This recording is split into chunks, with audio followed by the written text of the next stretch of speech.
देवी जय जगन्नाथ जय जगन्नाथ जय जगन्नाथ। मु एवं मंच उपर निवेदन करी आम समस्तंकर आज मुख्य आकर्षण जो हमारे मुख्य अतिथि है माननीय श्री महाराज योगी आदित्यनाथ जी से कि वो हम सबको संबोधित करने के लिए आए। धन्यवाद।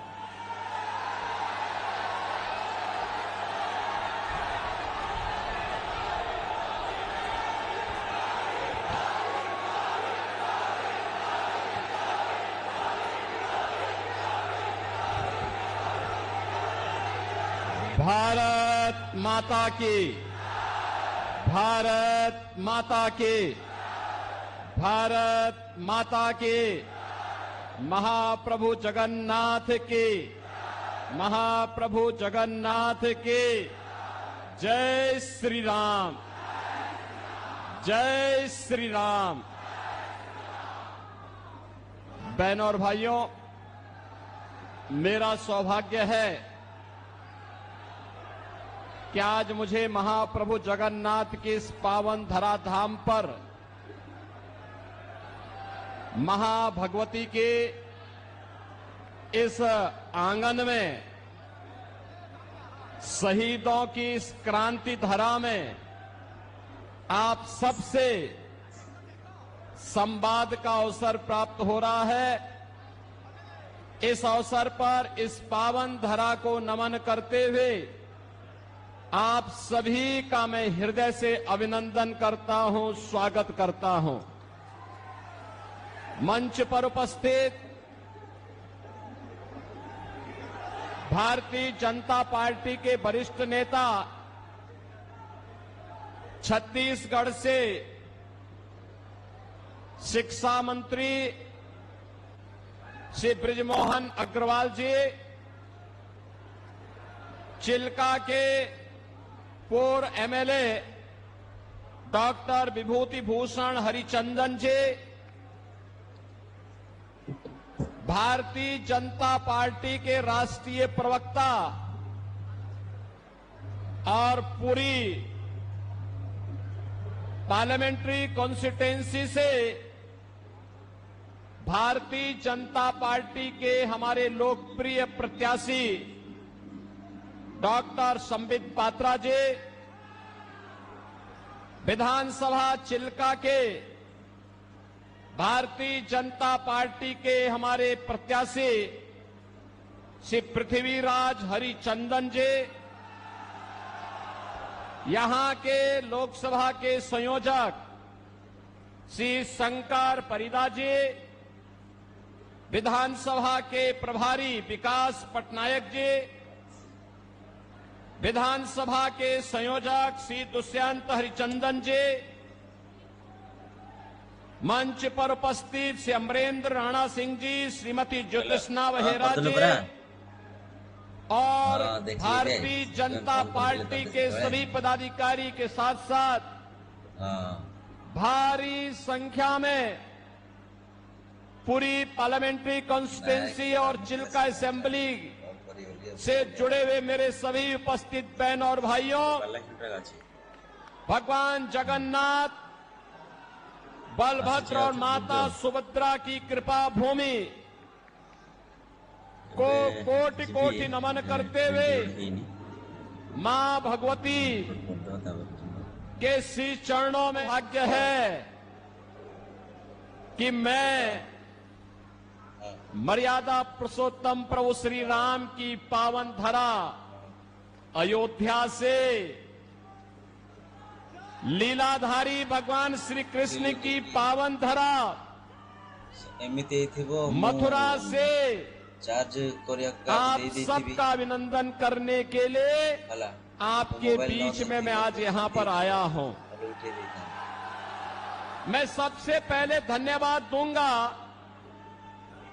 भारतीय जनता पार्टी के अपने प्रत्याशी डॉक्टर संबित पात्रा को,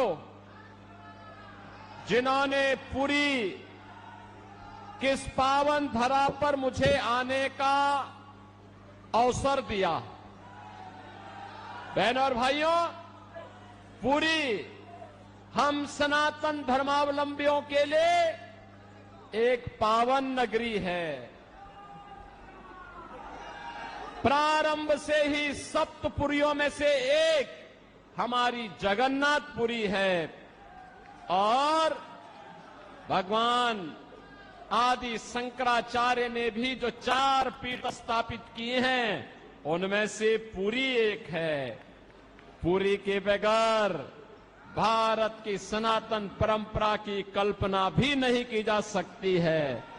और इसीलिए जब मैं यहां आया हूं तो मां भगवती के श्री चरणों में यही प्रार्थना करने के लिए आया हूं कि आपको भी, हम सबको भी इतनी ताकत दे, इतनी ताकत दे कि हम लोग डबल इंजन सरकार उड़ीसा के अंदर ला करके लैंड माफिया, सैंड माफिया, यहां के फॉरेस्ट माफिया, यहां के कैटल माफिया, इन सब को भी यूपी के बुलडोजर की तरह यहां पर भी उसका रास्ता बनाने का काम कर सके। बहनों और भाइयों, आज आपने देखा होगा जब सरकार बीजेपी की बनती है और नरेंद्र मोदी जी जैसा नेतृत्व मिलता है तो फिर आपको लगता होगा कैसे परिवर्तन आता है। ये परिवर्तन आज आपको देश के अंदर देखने को मिल रहा होगा। लैंड के देश के ऊपर आज आपको देखने को मिलता होगा। दुनिया के अंदर भारत का सम्मान बढ़ा है, भारत की सीमाएं सुरक्षित हुई हैं, आतंकवाद पर नियंत्रण हुआ है, नक्सलवाद नियंत्रित हुआ है। अब तो कहीं पे पटाखा भी फट जाए ना तो पाकिस्तान पहले सफाई देता है, कहता है कि साहब मैंने नहीं किया है, क्योंकि इसे मालूम है ये नया भारत है, मोदी का भारत है। ये छेड़ता नहीं, लेकिन कोई छेड़ता है तो उसको छोड़ता भी नहीं है और इसीलिए पाकिस्तान सफाई देने की मुद्रा में आता है। बहनों और भाइयों, मोदी जी के नेतृत्व में डेवलपमेंट के जो कार्य भारत के अंदर हुए हैं, आज आप देख रहे होंगे हाईवे, रेलवे, हाईवे में 4 लेन, 6 लेन, 12 लेन हाईवे बन रहे हैं। तेजी के साथ नया इंफ्रास्ट्रक्चर खड़ा हो रहा है। रेल मीटर गेज से अब ब्रॉड गेज में, अब मीटर गेज की ट्रेन नहीं, अब बुलेट स्पीड से चलने वाली वर्ल्ड क्लास ट्रेन की सुविधा मोदी जी पूरे देश के अंदर कहीं वंदे भारत के रूप में, कहीं अमृत भारत के रूप में, कहीं नमो भारत के रूप में देने का कार्य कर रहे हैं। IIT, IIM, triple IT, NIT, AIIMS, world class university और बहनों और भाइयों, हर घर नल की योजना के माध्यम से शुद्ध पेयजल की आपूर्ति पूरे देश के अंदर उपलब्ध करवाने की बड़ी कार्य योजना को भी मोदी जी ने लागू किया है। गरीब कल्याणकारी योजनाओं को लेकर के जब डबल इंजन की सरकार होती है तो कितना लाभ मिलता है। आज इसका लाभ उत्तर प्रदेश जैसे राज्य लेते हैं। देश के अंदर 80 करोड़ लोगों को फ्री में राशन की सुविधा मोदी जी पिछले 4 वर्ष से उपलब्ध करवा रहे हैं और अगले 5 वर्ष तक उपलब्ध करवाएंगे। लेकिन उड़ीसा में यहां की सरकार, नवीन पटनायक की सरकार, नौकरशाहों से ऐसी घिरी हुई है कि वह फ्री में राशन की सुविधा को भी अपने नाम से भुनाने का काम करती है। अंदर 60 करोड़ लोगों को पूरे देश के अंदर आयुष्मान भारत में 5 लाख रुपए की उपचार की सुविधा प्रतिवर्ष उपलब्ध करवा रहे हैं।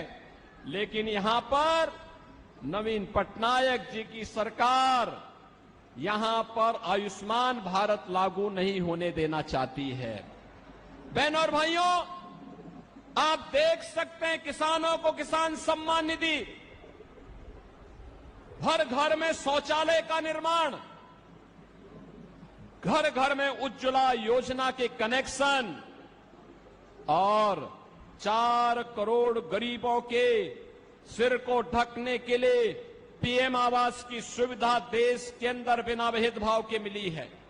आप देख सकते हैं मोदी जी ने 10 वर्ष में जो दिया है, इसमें किसी का चेहरा नहीं, जाति नहीं, मत नहीं, मजहब नहीं, क्षेत्र नहीं, भाषा नहीं, पूरे देश के अंदर सबका साथ और सबके विकास के भाव के साथ इन योजनाओं को देश के अंदर लागू करने का काम किया है। लेकिन आज भी कुछ लोग ऐसे हैं देश के अंदर, बहनों और भाइयों, जो रहते भारत के अंदर हैं, खाते भारत के अंदर हैं, लेकिन गाते पाकिस्तान का है। उनके द्वारा जाने अनजाने में ऐसी बातें कही जाती है, पाकिस्तान का राग अलापा जाता है। पाकिस्तान के बारे में, भारत के दुश्मनों के बारे में उनका महिमा मंडन के द्वारा किया जाता है।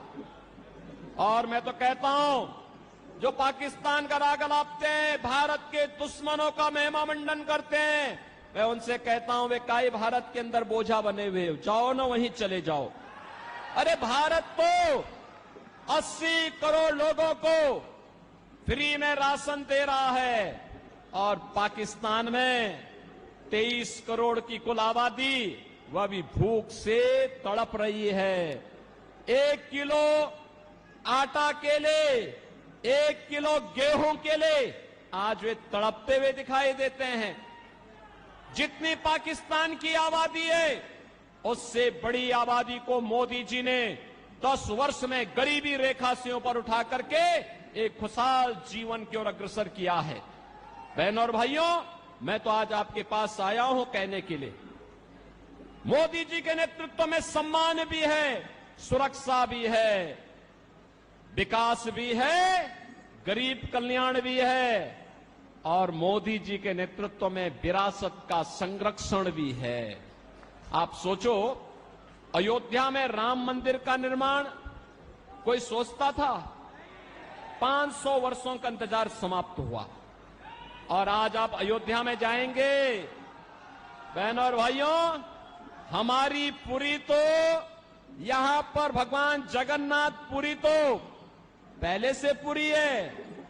और यहां पर क्या हुआ, नवीन पटनायक सरकार के संरक्षण में भगवान जगन्नाथ पुरी के मुख्य खजाने की चाबी ही यहां गुम हो गई है।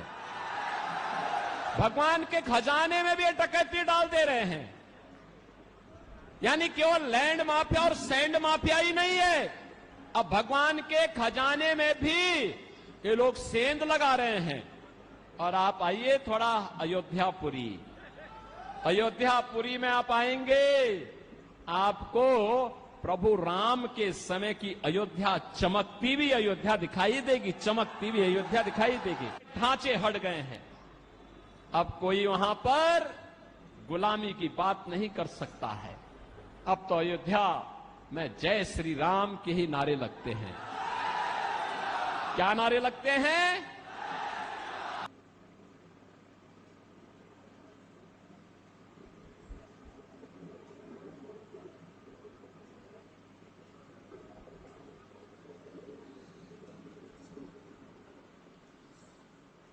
जय श्री राम का। बहनों और भाइयों, जय श्री राम का जो ये नारा है ना, आज ये पूरे देश के अंदर गूंज रहा है। मैं तो आपसे अपील करने के लिए आया हूं, मैं आपसे अपील करने के लिए आया हूं। देश के अंदर 5 चरणों के चुनाव संपन्न हो चुके हैं और छठे चरण में आपको भी 25 मई को चुनाव करना है। बहनों और भाइयों, मैं पूरे देश के अंदर अब तक 12 राज्यों का दौरा किया हूं और 12 राज्यों के दौरे के बाद मैं कह सकता हूं पूरे देश के अंदर एक ही नारा गूंज रहा है, एक ही स्वर से सारे लोग बोल रहे हैं और वह बोलना है, वह है फिर एक बार मोदी सरकार, फिर एक बार फिर एक बार और अब की बार 400 पार, अब की बार 400 पार। तो 400 पार की जब बात होती है तो यहां पर बीजू जनता दल को तो चक्कर आने लगता है। 400 पार, 400 पार कैसे होगा? क्योंकि वह तो यहां की 21 सीटों पर ही चुनाव लड़ रहे हैं। कैसे होगा? मुझे बताओ, क्या ये लोग सरकार बना पाएंगे क्या सेंटर में? कभी नहीं बना सकते। तो उनको जिता के करेंगे क्या? वे नहीं कर सकते। और जनता जनार्दन से जब हम पूछते हैं कि भाई 400 पार क्यों, तो कहते हैं, पूरे देश के अंदर एक ही नारा गूंजता है, वो कहते हैं जो राम को लाए हैं, जो राम को लाए हैं हम उनको लाएंगे, जो राम को लाए हैं हम उनको लाएंगे। और पूरे देश के अंदर जश्न है। आज आपने अयोध्या में देखा होगा, 500 वर्षों के बाद, 5 सदी के बाद प्रभु राम ने अपना जन्मोत्सव भी अयोध्या में अपनी जन्मभूमि में मनाया है और होली भी वहां पर खेली है। बहनों और भाइयों, एक नया भारत अपनी विरासत और विकास की यात्रा को लेकर के चल रहा है। दूसरी ओर आपके सामने मैं कहना चाहूंगा, चाहे वह बीजू जनता दल हो, ये तो नौकरशाहों से घिरी हुई सरकार है। और नौकरशाही जब किसी सरकार को घेरता है तो तानाशाही को जन्म देता है। जनता जनार्दन से उसका कोई वास्ता नहीं होता है। वहां पे भ्रष्टाचार पनपता है, गरीब के हक पर डकैती पड़ती है, वहां पे लैंड माफिया, सैंड माफिया और प्रशासनिक तंत्र पूरी तरह विफल हो चुका होता है। बहनों और भाइयों, किसी नौकरशाह को इतनी स्वतंत्रता और इतनी उसको अधिकार नहीं दे जा सकते, नहीं दे जाने चाहिए कि वो सत्ता का संचालन करने लग जाए। उसका काम सत्ता का संचालन करना नहीं है। सत्ता का संचालन संसदीय लोकतंत्र में जनता के द्वारा चुने गए जनप्रतिनिधियों के माध्यम से ही होना चाहिए। वही सही लोकतंत्र का प्रतीक है। और इसीलिए मैं आपके पास आया हूं आपसे कहने के लिए कि बहनों और भाइयों, एक और यहां की सरकार नौकरशाहों से घिर करके उड़ीसा के भावनाओं के विपरीत आचरण कर रही है। उड़िया परंपरा और संस्कृति को पूरी तरह माखोल उड़ाने का काम कर रही है। उड़िया परंपरा को पूरी तरह अपमानित करने का काम कर रही है। और दूसरी ओर देश के अंदर इंडी गठबंधन है, वे सब क्या करने जा रहे हैं? उनके द्वारा जिस प्रकार का कार्य किया जा रहा है, और मैं तो आज धन्यवाद देना चाहूंगा कोलकाता हाई कोर्ट को, जिसने टीएमसी की सरकार के द्वारा 2010 से लेकर के लगातार मुस्लिमों को ओबीसी की जातियों में जबरन शामिल करके उन्हें ओबीसी के आरक्षण में घुसपैठ करने का एक षड्यंत्र किया था। कोलकाता हाई कोर्ट ने एक महत्वपूर्ण फैसले में टीएमसी के सरकार के इन सभी फैसलों को पलट के कहा कि नहीं, भारत के अंदर धर्म के आधार पर आरक्षण नहीं हो सकता। आरक्षण पर बाबा साहब भीमराव अंबेडकर का जो मंतव्य है वह अंतिम मंतव्य है। हमें उसका संविधान की उन भावनाओं का पालन करना चाहिए। बहनों और भाइयों, धार्मिक आधार पर आरक्षण यह भारत की संविधान की मूल भावनाओं के विपरीत है। अनुसूचित जाति, जनजाति और पिछड़ी जाति के लोगों को ही आरक्षण का लाभ मिलना चाहिए और वह भी भारतीय मूल के होने चाहिए।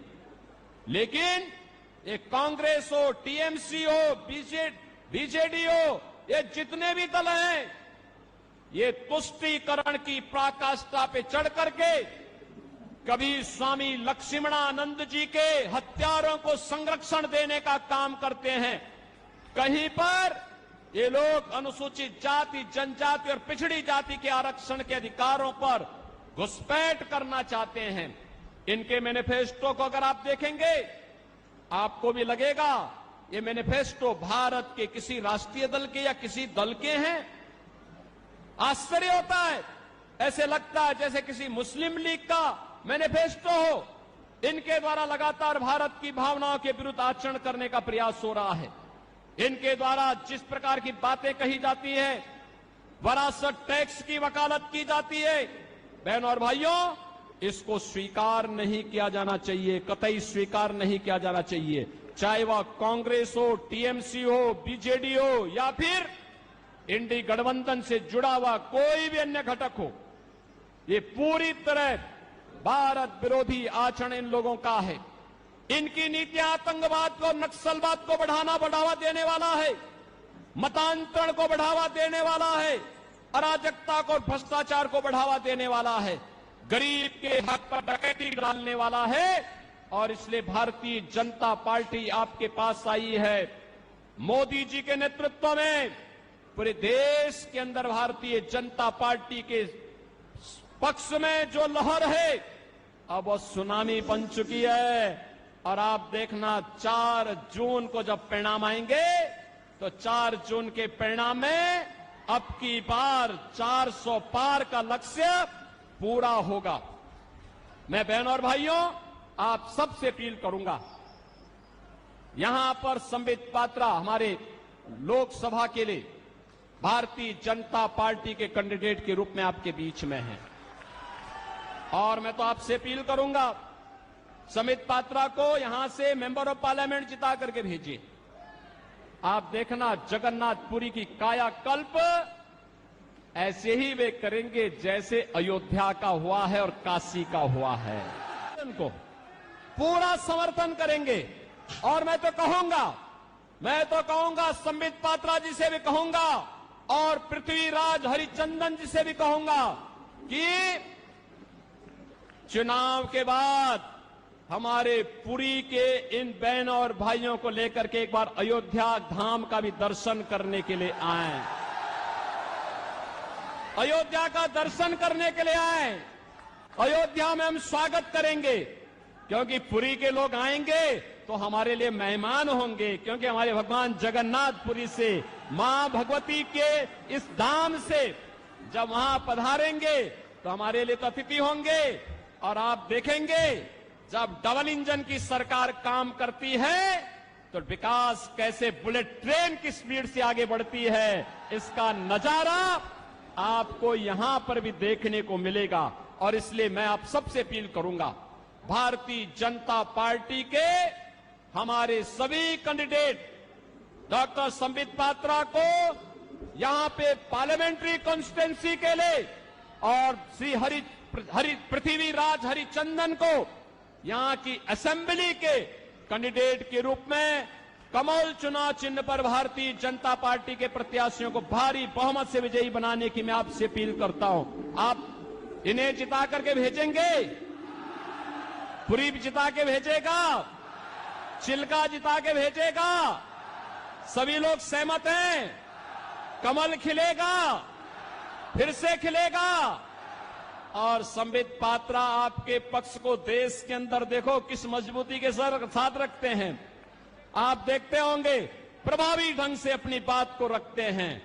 भारत की सनातन परंपरा के बारे में, भारत की सम्मान की बात को लेकर के, भारत की सुरक्षा के मुद्दे को लेकर के, भारत के विकास के मुद्दे को लेकर के, भारत के गरीब कल्याण के मुद्दे को लेकर के और उड़ीसा के सम्मान और स्वाभिमान के मुद्दे को लेकर के भी उतनी ही मजबूती के साथ वे अपनी बात को रखते हैं। और इसलिए मैं चाहूंगा इन दोनों को भारी बहुमत से विजयी बना करके आप पार्लियामेंट के लिए श्री संबित पात्रा को और असेंबली के लिए श्री पृथ्वीराज हरिचंदन को भारी बहुमत से विजयी बनाने की अपील आपसे करता हूं।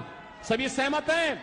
मेरे साथ बोलेंगे भारत माता की, भारत माता की, भारत माता की, भगवान जगन्नाथ की, जय जगन्नाथ, जय जगन्नाथ, जय श्री राम, जय जय श्री राम।